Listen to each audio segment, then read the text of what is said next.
Abdullah bin Abu Quhafah, lebih dikenal dengan Abu Bakar As-Siddiq, adalah salah satu pemeluk Islam awal, salah satu sahabat utama Nabi Muhammad, dan khalifah pertama yang dibaiat setelah meninggalnya Nabi Muhammad. Melalui putrinya, Aisyah, Abu Bakar merupakan ayah mertua Nabi Muhammad. As-Siddiq adalah julukan dari Nabi Muhammad kepada Abu Bakar dan menjadi salah satu gelar yang paling melekat pada dirinya. Ketika umurnya berusia 10 tahun, Abu Bakar pergi ke Suriah bersama ayahnya dengan kafilah dagang. Nabi Muhammad yang pada saat itu berusia 12 tahun juga bersama kafilah tersebut. Pada tahun 591, Abu Bakar yang pada saat itu berusia 18 tahun pergi untuk berdagang, berprofesi sebagai pedagang kain yang memang sudah menjadi bisnis keluarga. Dalam tahun-tahun mendatang, Abu Bakar sering sekali berpergian dengan kafilahnya. Perjalanan bisnis membawanya sampai ke Yaman, Suriah, dan beberapa tempat lainnya. Perjalanan bisnis inilah yang membuatnya semakin kaya dan semakin berpengalaman dalam berdagang. Bisnisnya semakin berkembang, mempengaruhi status sosial Abu Bakar. Meskipun ayahnya Abu Quhafah masih hidup, Abu Bakar diakui sebagai kepala sukunya. Seperti anak-anak lain dari keluarga pedagang Mekah yang kaya, Abu Bakar adalah orang terpelajar, dan dia menyukai puisi. Abu Bakar biasanya menghadiri pameran tahunan di UKAS dan ikut berpartisipasi dalam simposium puitis. Dia memiliki ingatan yang bagus, pemahaman yang baik mengenai atau asal-usul suku Arab. Sebuah cerita ketika Abu Bakar masih kecil, ayahnya membawa ke Ka'bah dan meminta Abu Bakar berdoa kepada berhala. Setelah itu, ayahnya pergi untuk mengurus urusan bisnis lainnya, meninggalkan Abu Bakar sendirian dengan berhala-berhala tersebut. Abu Bakar lalu berdoa kepada berhala, "Ya Tuhanku, aku sedang membutuhkan pakaian. Berikanlah kepadaku pakaian." Berhala tersebut tetap acuh tak acuh, tidak menanggapi perhatian Abu Bakar. Kemudian Abu Bakar berdoa kepada berhala lainnya dan mengatakan, "Ya Tuhanku, berikanlah aku makanan yang lezat. Lihatlah, aku sangat lapar." Berhala itu masih tidak memberikan jawaban apapun dan acuh tak acuh. Melihat permintaannya tidak dikabulkan, kesabaran Abu Bakar habis, lalu mengangkat sebuah batu dan berkata kepada berhala tersebut, "Di sini saya sedang mengangkat batu dan akan mengarahkannya kepadamu. Kalau kamu memang Tuhan, maka lindungilah dirimu sendiri." Abu Bakar lalu melempar batu tersebut ke arah berhala dan meninggalkan Ka'bah. Setelah itu, Abu Bakar tidak pernah lagi datang ke Ka'bah untuk menyembah berhala-berhala di Ka'bah. Setelah kembali dari perjalanan bisnis dari Yaman, Abu Bakar diberitahu oleh teman-temannya bahwa ketika beliau tidak berada di Mekah, Muhammad menyatakan dirinya bahwa beliau adalah seorang utusan Allah. Diriwayatkan oleh Abu Hasan Al-Adrabulusi dari Aisyah, ia berkata, "Sejak zaman jahiliyah, Abu Bakar adalah kawan Muhammad. Pada suatu hari, dia hendak menemui Muhammad. Ketika bertemu dengan Muhammad, dia berkata, 'Wahai Abdul Qasim, ada apa denganmu sehingga engkau tidak terlihat di majelis kaummu?' Dan orang-orang menuduh bahwa engkau telah berkata buruk tentang nenek moyangmu." Muhammad bersabda, "Sesungguhnya aku adalah utusan Allah, dan aku mengajak kamu kepada Allah." Setelah selesai Muhammad berbicara, Abu Bakar langsung masuk Islam. Melihat keislamannya itu, dia bergembira sekali. Tidak ada seorang pun yang ada di antara kedua gunung di Mekah yang merasa gembira melebihi kegembiraan dia. Kemudian, Abu Bakar menemui Utsman bin Affan, Talha bin Ubaidillah, Zubair bin Awam, dan Sa'ad bin Abi Waqqas, mengajak mereka untuk masuk Islam. Lalu mereka pun masuk Islam. Istri pertama Abu Bakar yang bernama Qutailah binti Abdul Uzza tidak menerima agama Islam, lalu Abu Bakar menceraikannya. Istri yang lain bernama Ummi Ruman menjadi mu'allaf. Semua anak Abu Bakar menerima agama Islam kecuali Abdurrahman bin Abi Bakar, sehingga membuat mereka berpisah. Walaupun pada akhirnya Abdurrahman kelak menjadi seorang muslim setelah perjanjian Hudaybiyah. Masuk Islamnya Abu Bakar membuat banyak orang masuk Islam. beliau memujuk teman dekatnya untuk masuk Islam sehingga banyak teman yang menerima ajakan tersebut. Sebagaimana yang juga dialami oleh para umat Islam pada masa awal, ia juga mengalami penyiksaan yang dilakukan oleh penduduk Mekah yang mayoritas masih menyembah berhala nenek moyang mereka. Namun, penyiksaan terparah dialami oleh mereka yang berasal dari golongan budak. Hal ini mendorong Abu Bakar membebaskan para budak tersebut dengan membelinya dari tuannya kemudian memberinya kemerdekaan. Salah seorang budak yang dibelinya lalu kemudian dibebaskan adalah Bilal bin Rabah. Ketika peristiwa hijrah, saat Rasulullah pindah ke Madinah, Abu Bakar adalah satu-satunya orang yang menemaninya. Abu Bakar juga terikat dengan Rasulullah secara kekeluargaan. Anak perempuannya Aisyah menikah dengan Rasulullah beberapa saat setelah hijrah. Selama masa sakit Rasulullah saat menjelang wafat, dikatakan bahwa Abu Bakar ditunjuk untuk menjadi imam sholat menggantikannya. Banyak yang menganggap ini sebagai indikasi bahwa Abu Bakar akan menggantikan posisinya. Bahkan pun setelah Nabi Shallallahu Alaihi Wasallam telah meninggal dunia, Abu Bakar As-Siddiq dianggap sebagai sahabat Nabi yang paling tabah menghadapi meninggalnya Nabi Shallallahu Alaihi Wasallam. Segera setelah kematiannya, dilakukan musyawarah di kalangan para pemuka kaum Ansor dan Muhajirin, yang akhirnya menghasilkan penunjukan Abu Bakar sebagai pemimpin baru umat Islam atau Khalifah Islam pada tahun 632 Masehi. Apa yang terjadi saat musyawarah tersebut menjadi sumber perdebatan. Penunjukan Abu Bakar sebagai Khalifah adalah subjek kontroversial dan menjadi sumber perpecahan pertama dalam Islam, di mana umat Islam terpecah menjadi kaum Sunni dan Syiah. Di satu sisi, kaum Syiah percaya bahwa seharusnya Ali bin Abi Thalib, menantu Nabi yang menjadi pemimpin dan dipercaya ini adalah keputusan Rasulullah sendiri. Sementara kaum Sunni berpendapat bahwa Nabi menolak untuk menunjuk penggantinya. Kaum Sunni berargumen bahwa Nabi Muhammad mengedepankan musyawarah untuk menunjukkan pemimpin. Sementara Syiah berpendapat bahwa Nabi dalam hal-hal terkecil seperti sebelum dan sesudah makan, minum, tidur, dan lain-lain tidak pernah meninggalkan umatnya tanpa hidayah dan bimbingan, apalagi masalah kepemimpinan umat berakhir. Banyak hadis yang menjadi referensi dari kaum Sunni maupun Syiah tentang siapa khalifah semeninggal beliau.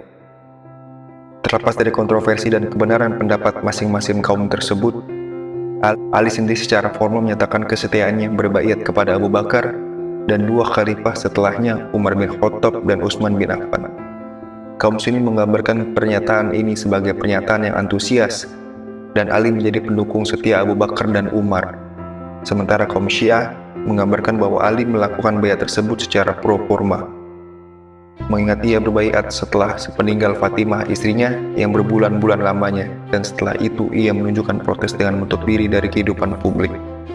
Baru saja kabar tersiar kematian Rasul, bergeraklah kelompok-kelompok pemberontak hendak melepaskan diri dari persatuan Islam yang baru tegak.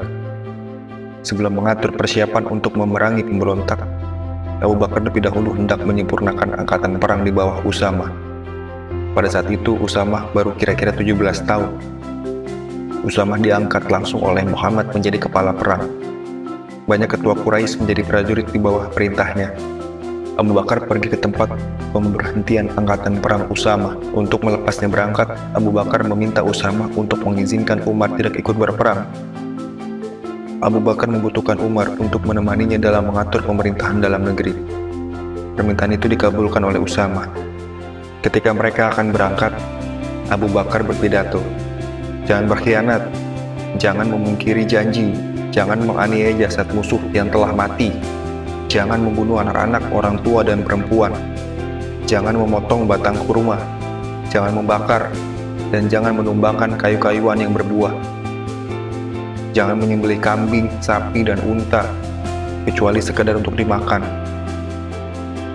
Kalau kamu bertemu dengan suatu kaum yang telah menyisihkan dirinya dalam gereja-gereja, hendaklah dibiarkan saja. Kalau diberi makanan oleh orang lain, hendaknya membaca nama Allah ketika memakannya. Hai Usamah, berbuatlah dengan apa yang diperintahkan Muhammad kepadamu di negeri Quda'ah. Jangan engkau lalaikan sedikit pun perintah Muhammad." Setelah itu Abu Bakar melepaskan tentara itu di Jur. lalu ia kembali ke Madinah. Usamah berangkat dan mengepung negeri Quda'ah. Setelah 40 hari pertempuran hebat, Usamah kembali dengan kemenangan. Setelah pulang, Usamah dan tentaranya disuruh untuk beristirahat. Abu Bakar turun tangan untuk memimpin pasukannya langsung menyelesaikan pemberontakan kaum Abs dan Zubian di luar kota Madinah. Selama memimpin pasukan, Abu Bakar menyerahkan kepemimpinan kota Madinah kepada orang lain. Setelah Abu Bakar berhasil memadamkan pemberontakan itu, ia mengumpulkan tentaranya di Zulqisah, sekitar 15 km dari Madinah, menghadap ke Najd. Sana ia membagi 11 buah bendera kepada 11 orang panglima perang. Pertama, Khalid bin Walid ke Tulailah ibnu Khuwaid al-Asad di negeri Bazuaqah. Kalau sudah selesai, lanjut ke Malik ibnu Nuwairah di negeri Bata'ah. Yang kedua, Ikrimah ibnu Abu Jahal ke Musailamah di Yamamah. Yang ketiga, Syurahbil ibnu Hasanah menyusul Ikrimah di belakang. 4. Al-Muhajir ibnu Abi Umayyah ke Ashwat al-Inshi di Yaman. Kelima, Uzaifah ibnu Muhshin ke negeri Daba di Uman. 6. Arfajah ibnu Harsamah ke negeri Mahrah. 7. Suaid ibnu Muqarin ke Tihamah di Yaman. 8. Al-Ala ibnu Al-Hadrami ke Bahrain. 9. Turaifah ibnu Hajiz ke Bani Sulaim dan ke Hawazin. 10. Amru ibnu Al-As ke Quda'ah. 11. Khalid bin Sa'id ke daerah tinggi di Syam. Berkat kepala perang itu, dalam masa yang tidak berapa lama, seluruh pemberontakan dan huru-hara dapat disapu bersih. Seluruh jazirah Arab bersatu kembali di bawah satu bendera. Setelah aman huru-hara dalam negeri, Khalifah menghadap ke luar negeri untuk menaklukkan negeri Persia. Diangkatnya kepala perang besar yang masyhur, yakni Saifullah Khalid bin Walid. Kalau rencana ini berhasil, perjalanan boleh diteruskan hingga ke batas-batas Hindustan. Sebagai pembantunya diangkat Iyad ibnu Graham yang datang dari Irak. Khalid berhasil memasuki Persia, mulai dari pinggir sungai Furat sampai ke Ubula, mengelilingi Syam dan Irak. Di beberapa tempat mereka bertempur dengan tentara-tentara Persia, Romawi, dan Arab. Khalid lebih suka berduel beradu tombak melawan kepala-kepala kaum, sebab dengan demikian tempo perang dapat disingkatkan. Kalau suatu negeri ditaklukkannya, maka di sana ia akan mengangkat seorang amir. Di satu sisi, nama Khalid menakutkan musuh, namanya lebih dulu menggegerkan tempat-tempat yang belum dimasukinya. Di sisi lain, Khalid sangat dipuji oleh musuhnya, sebab para petani dan pertaniannya tidak pernah diganggu, melainkan dipeliharanya. Oleh sebab itu, jika Khalid masuk ke negeri Arab yang masih berada vasal Persia, orang-orang itu lebih suka diperintah Khalid dan membelot dari pemerintahan yang lama. Sementara itu, agama mereka tidak diganggu karena memeluk agama Masehi. Abu Bakar mengirimkan surat kepada Mekah, Taif, Yaman, negeri Arab yang lain sampai ke Najd dan seluruh Hijaz. Mereka diperintahkan bersiap untuk membentuk suatu bala tentara besar untuk menaklukkan negeri Syam, pusat kerajaan Romawi pada saat itu. Tiap-tiap panglima perang telah diberikan daerah tugas mereka. Abu Ubaidah ke Homs, Yazid ibnu Abu Sufyan ke negeri Damsyik, Syuhrabil ibnu Hasanah ke negeri Ardan, Ammar ibnu Al-Has, dan Alqamah ibnu Muzri ke Palestina. Kalau sudah selesai, Alqamah dapat melanjutkan ke Mesir. Puncaknya adalah pertempuran besar di Yarmuk. Pertempuran berlangsung alot berminggu-minggu. Hal ini disebabkan tiap-tiap kepala perang khalifah mengendalikan tentaranya sendiri-sendiri. Tidak ada panglima besar untuk menyatukan komando. Padahal, orang Umawi sudah bermaksud untuk hendak keluar dari benteng untuk melakukan serangan besar. Pada suatu waktu, datanglah Khalid dengan tiba-tiba. Setelah selesai melakukan Persia, ia mendapat surat dari Khalifah yang menyuruhnya lekas bergerak ke Romawi. Setelah sampai di sana, Khalid mengusulkan sistem bergilir untuk memimpin komando seluruh pasukan menjadi satu. Panglima-panglima itu pun menerima usulan Khalid. Untuk hari pertama, Khalid memimpin komando seluruh pasukan. Baru saja Khalid memimpin, pasukan Khalifah mendapatkan kemenangan. sehingga besoknya tidak ada yang berani menggantikannya lagi. Pada hari ke-7 bulan Jumadil Akhir tahun 13, Abu Bakar ditimpa sakit. Setelah Abu Bakar merasa bahwa telah dekat ajalnya, ia mengusulkan Umar bin Khattab untuk menjadi khalifah. Kehendak Abu Bakar diterima oleh sahabat-sahabatnya. Setelah 15 hari lamanya menderita penyakit, beliau wafat pada 21 Jumadil Akhir 13 Hijriah atau 22 Agustus 634 Masehi. Ia memerintah selama 2 tahun, 3 bulan, dan 10 hari. Beliau dikebumikan di samping makam Muhammad. Ketika peperangan sangat hebatnya, datang surat dari Madinah yang menyatakan bahwa Abu Bakar telah wafat. Sekarang yang memerintah adalah Umar, bukan Abu Bakar lagi. Khalid diperintahkan Umar untuk berhenti memimpin peperangan untuk digantikan oleh Abu Ubaidah. Surat itu hanya disimpannya sampai peperangan selesai untuk mencegah kekacauan dalam pasukan. Setelah Romawi kalah dan pasukan Khalifah menang, barulah Khalid datang kepada Abu Ubaidah untuk menyerahkan kekuasaan pimpinan pasukan. Khalid menjadi setara biasa yang meneruskan pertempuran di tempat-tempat yang lain. Pada tanggal 23 Agustus 634, Abu Bakar jatuh sakit dan tidak kunjung sembuh. Dia mengalami demam tinggi dan hanya bisa berbaring di tempat tidur. Penyakitnya berkepanjangan, dan ketika kondisinya memburuk, dia merasa ajalnya sudah. Menyadari hal ini, dia memanggil Ali dan memintanya untuk mematikannya, karena Ali juga melakukannya untuk Muhammad. Abu Bakar merasa bahwa dia harus mencalonkan penggantinya agar masalah ini tidak menjadi penyebab perselisihan di kalangan umat Islam setelah kematiannya. Meskipun sudah ada kontroversi mengenai tidak diangkatnya Ali, dia menunjuk Umar untuk peran ini setelah mendiskusikan masalah ini dengan beberapa sahabat. Abu Bakar kemudian mendiktekan wasiat terakhirnya kepada Utsman bin Affan sebagai berikut. Atas nama Tuhan yang Maha Penyayang, ini adalah wasiat dan wasiat terakhir Abu Bakar bin Abu Quhafah pada detik-detik terakhirnya di dunia dan awal perjalanannya menuju akhirat, yaitu suatu waktu di mana orang-orang yang ingkar akan percaya dan orang-orang fasik akan meyakini serta melihat hasil dari kejahatan mereka. Saya mencalonkan Umar bin Al-Khattab sebagai pengganti saya. Karena itu, dengarkan dan patuhilah dia.